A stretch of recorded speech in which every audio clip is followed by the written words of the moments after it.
Right, this little tutorial is an introduction to our 6-inch blocks. I want us to try and make a collection of blocks, and then I'm going to put them together into a large quilt. But I know you're signed up for the pre-cut subscription kit club. It's a bit of a mouthful. But you might want to be learning a little bit more by now. So I just wanted to go through a couple of basics and a little bit of basic cutting before we start. So 1/4 inch seam, that's really important in all of our patchwork. And this is a way to get it spot on to your sewing machine. Even if you've got a 1/4 inch foot, just make sure you know it's all lined up properly. So take a piece of paper, ordinary paper, a piece of card. You don't need thread in your machine, you can just look at the holes if you want to, but I've got dark thread in just so you can see it. So I'm going to pretend this is the first time I've sewn patchwork with this sewing machine, okay? So I'm using a point on my foot and looking, and I'm just stitching through the paper. It won't blunt your needle. Oh, it's started going backwards. It won't blunt your needle, just this little bit of sewing, and if you're bothered, put an old needle in. So I'm just stitching where I think might be 1/4 inch. So I'm going to come out of my machine and think, right, so I need to check whether this is 1/4 inch. So take one of your rules that's got 1/4 inch measurements. So in this case, it's this first one here, that's 1/4, okay? I'm going to put it down on the table now so they can see exactly where I'm coming from.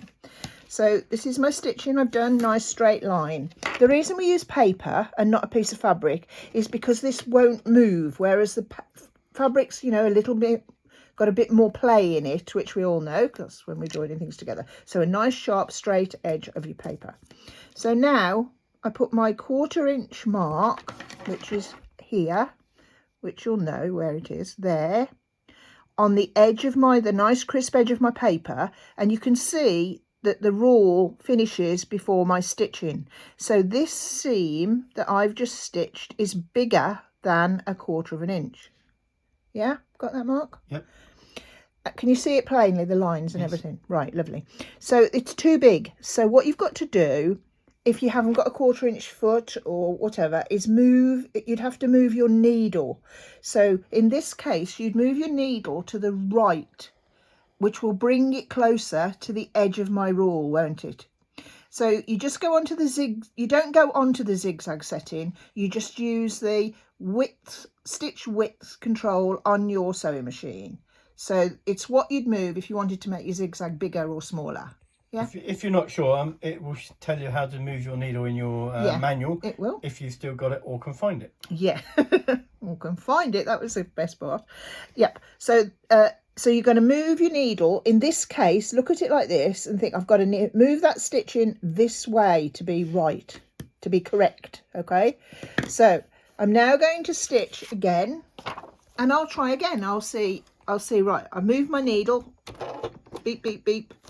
And now I'll try again and see if I've got it in the right position. Like, it's okay for me because I know I'm very familiar with my machine, obviously. But this is just in case if you are thinking about how do I check it all out. So I've done. Always forget a new machine. Yeah, always forget a new machine to start with. Yeah, always, like whatever it is. I can remember when we had them in the workroom, we used to have to go around and check all the machines. So same again. Here's my stitching line, and here's my 1/4 inch line there, and I'm putting it on the edge of my paper again.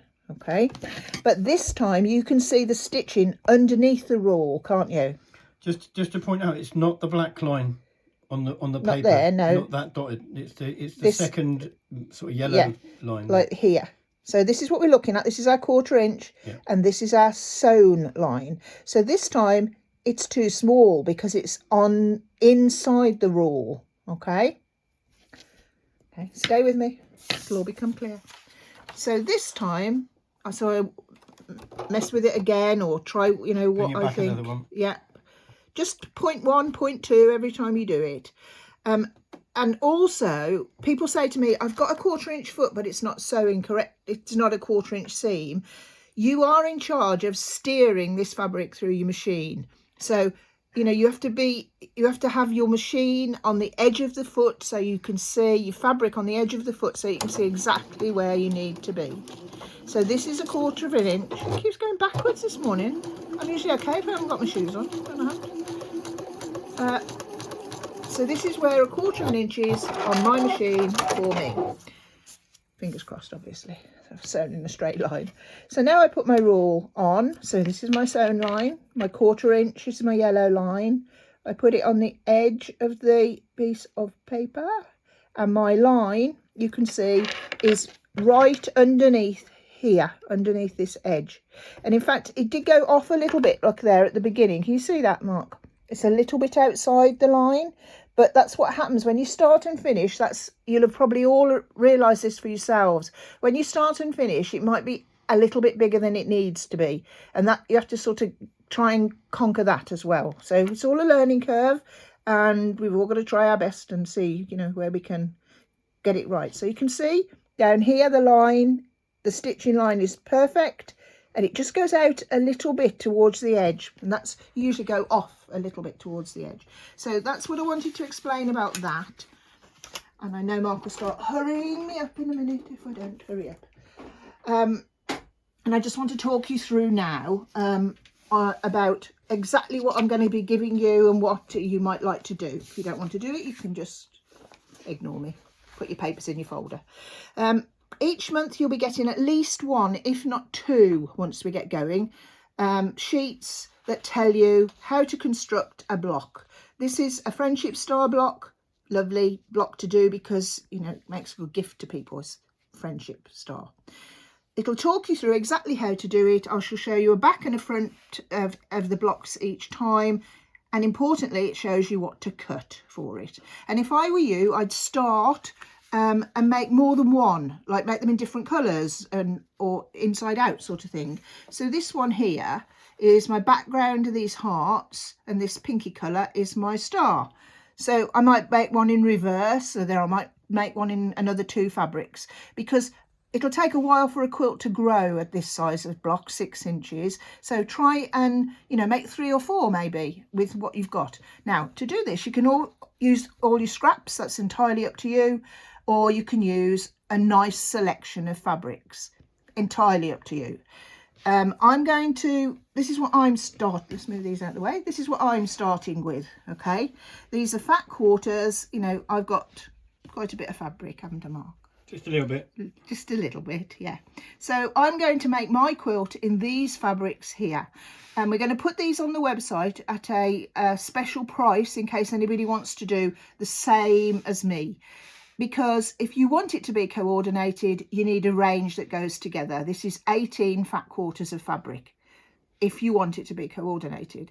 But you can also use scraps from your you know, wherever you keep them, in basket or whatever. So I've got a couple of pieces of scraps here. And then your quilt could just be totally scrappy. It's entirely up to you. You could use clothing, you could use anything you want, but keep it cotton weight fabric. Don't try mixing your fabrics because, you know, that's a bit advanced. You don't have to deal with that. So cotton weight fabrics you can use. So I mean, I know some people, you know, like to be coordinated, and that's fine, but if you want to, you know, follow me along, this is what I'll be using. Or we could always put some fat quarters together if people said, oh, I'd really like some greys and blacks. Or yes, well done, Mark. So if you do want us to put a little selection together for you in a different colourway, we will do that. If we've got the selection colourway. Oh yeah. But entirely up to you. So I want to show you how to cut your first piece. That's all I'm going to do this week, just to show you what to do and how I would deal with either of my choices. So first of all, I'm going to deal with my scrappy bits out of my basket, okay? So I'd look at these, right, these two here, I'd think, oh, okay.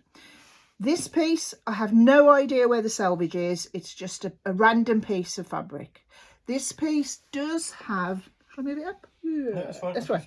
This piece does have a selvage. So you're on your way to, you know, you've got something, a registration point. So it's up to you whether you use your piece with the selvage, but scraps usually haven't got one, so don't worry about it. So this is my piece that has no selvage. I have no idea what I used it for or where the straight edge was. So what you need to do is just give it a tug, right? So I'm going to pull it this way. That's the cross grain, the bias grain. This is probably the weft, and this is probably the warp. Yeah, because that's the tighter. So if this was one of these, this is how it would have come off my piece of fabric, like that. So you've just got to, like, you don't want to be cutting across there because it'll always be stretchy. Either of the other ways is better because you're going to have both of those edges showing anyway. So if I was going to cut this piece here, and I'm totally scrappy, so I don't have to worry about how many. I could alter my colour if I needed to. I would look at this edge. No, I'll go at this edge because this isn't a straight edge. So I'd look at this. I'm right-handed, so my cutter's in my right hand and I'm cutting away from me. I need to straighten this up. So I wouldn't be cutting. I don't want this in it because I'll be using a bias. So I would make this edge straight as best I can. I've got no selvage to line up to, so I'd make it as straight as I can for what I'm doing. And I just cut away from me, open my blade, cut away from me, and that is the straight edge I'm going to work from now. So I would then turn this round. If you're left-handed, you just do opposite. Look at my picture and do opposite. And let's say I wanted to cut 2 7/8, which we do in this case.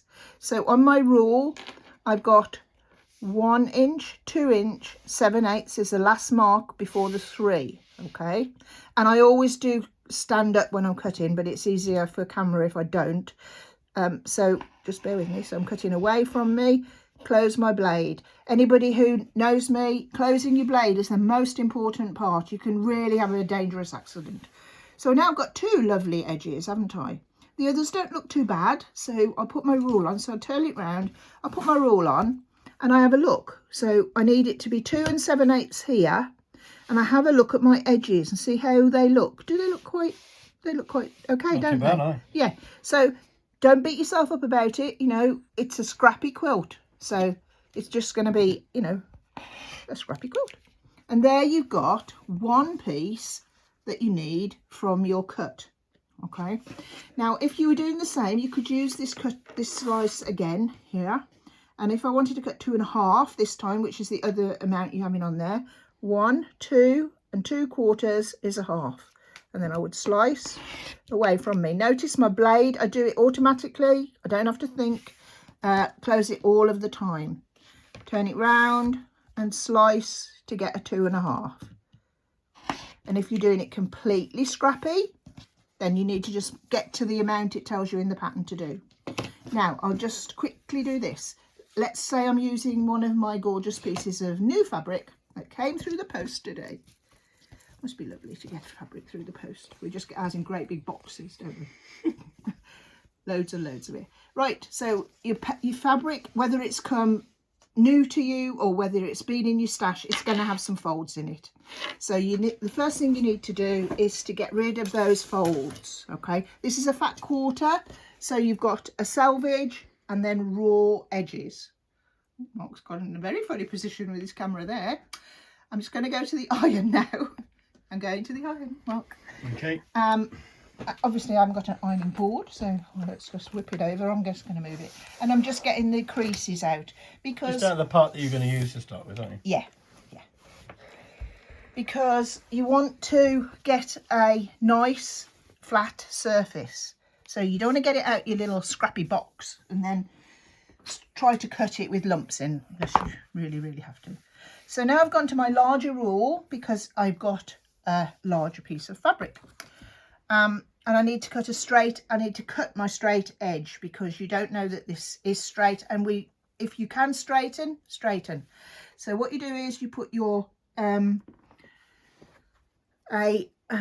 diagonal, a horizontal line across the edge of your selvage. Some selvages are very rough, this one's quite clean, so So I'm looking at that line there, and it's straight on my fabric. Salvage is a very good guide to get a straight edge to start with. It's all we've got really. Yeah.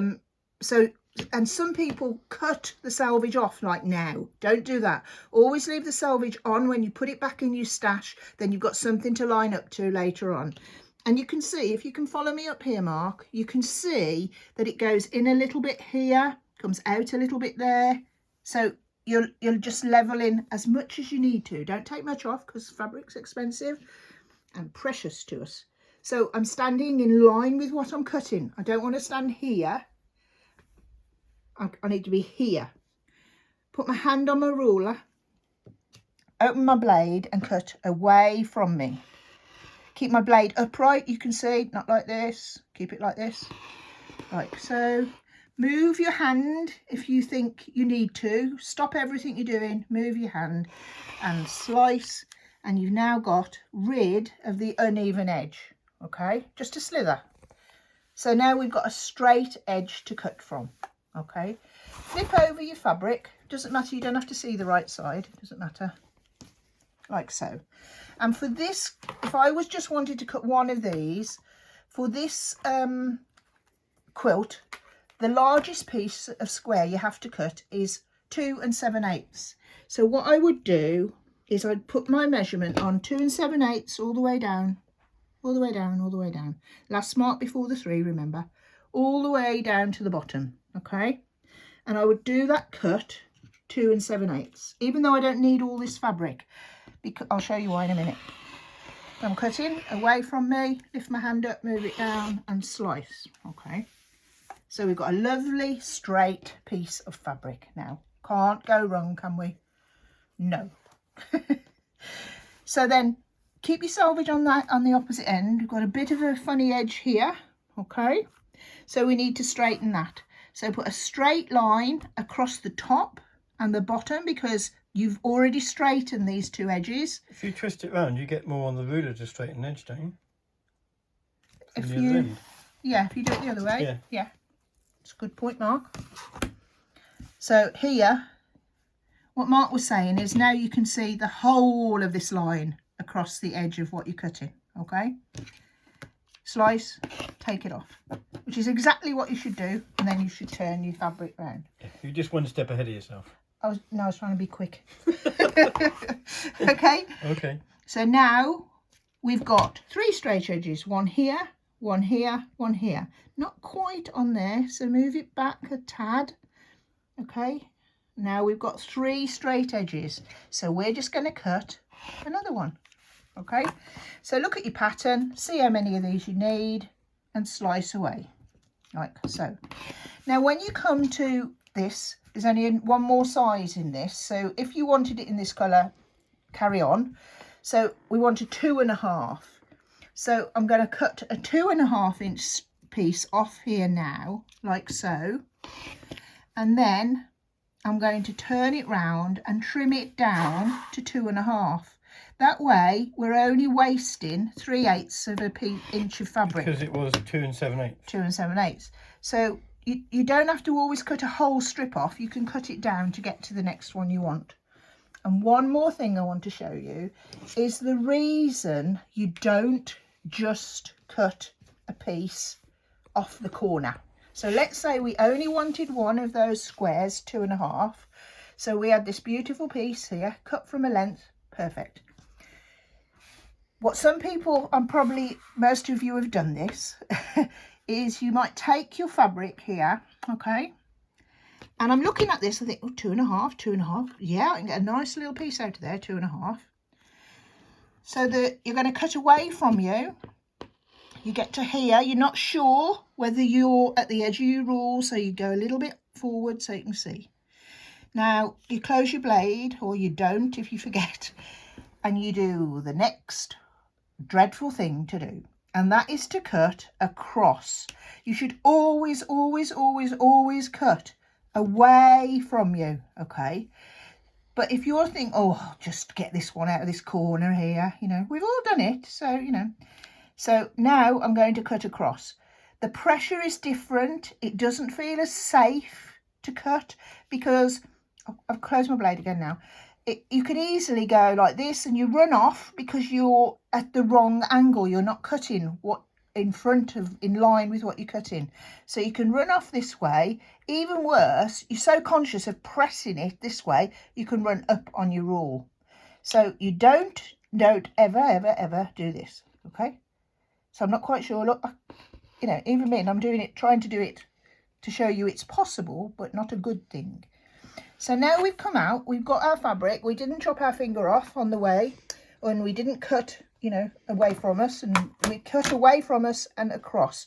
Could be inaccurate. But what you're left with now is a piece of fabric with 2 little gashes in, just to get 1 square. So next time you come to this, you're going to have to get rid of those. And if you'd have cut it from your full piece and you've got all this left, you'd have just folded this up into your stash, folded this piece up, which is exactly what I'm going to be doing with my pieces as the weeks and months go on. I'd have folded it up, I'd put my straight piece back in there like so and put it away. Then the next time you come to it, you've got a nice straight piece to work from and you haven't got this horrible corner that you've got to sort out next time. Okay? Mark's laughing at me because it is horrible. Look at it. But, you know, if you're cutting out of, you know, your husband's best shirt, and you've got to do that really, but, you know, get permission first. So that's it. That's how to deal with a nice fat quarter, keeping it organised, and how to deal with a smaller piece using up your scraps. So hope that's helped. If you've got any questions, just drop me an email, and we'll make some more progress on our 6-inch blocks very soon. Thanks a lot. Bye.